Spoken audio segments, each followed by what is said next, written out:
या ठिकाणी मॅडमने सांगितलंय प्रस्ताव वगैरे काय बाकीचं काय करायचं नाही, वेळेचा अभाव. तर माझी ही कविता आहे. या कवितेचं शीर्षक आहे हुंदके. तर हुंदके ही कविता पती पत्नीच्या संदर्भात आहे. दुःखांचा डोंगर चढताना फक्त पत्नीची साथ होती. दुःखांचा डोंगर चढताना फक्त पत्नीची साथ होती. संकटांचा कडे लोट करताना फक्त प्रयत्नांचीच पराकाष्ठा होती.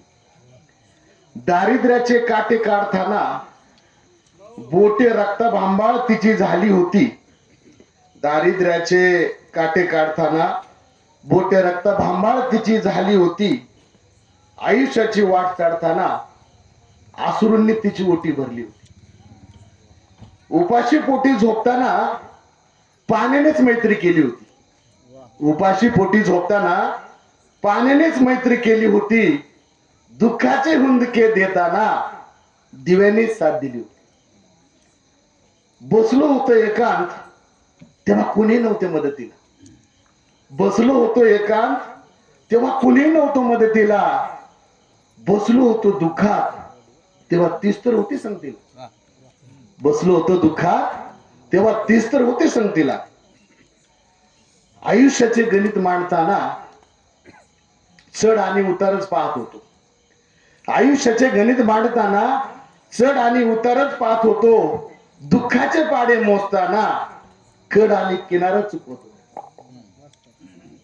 म्हणे ज्याचे कर्म चांगले त्याला सुख मिळते.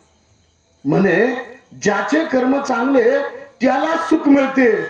कोण जाणे कुणाला कळाले, आयुष्याने फक्त मलाच छळले होते. अपत्याचे प्रेम मिळेल या आशेवर आम्ही जगतो. अपत्यांचे प्रेम मिळेल या आशेवर आम्ही जगतो. रोग पाठलाग करतील या भीतीनेच आम्ही जळतो. शेवटचं कडवं कोमधलेलं फुल गळते.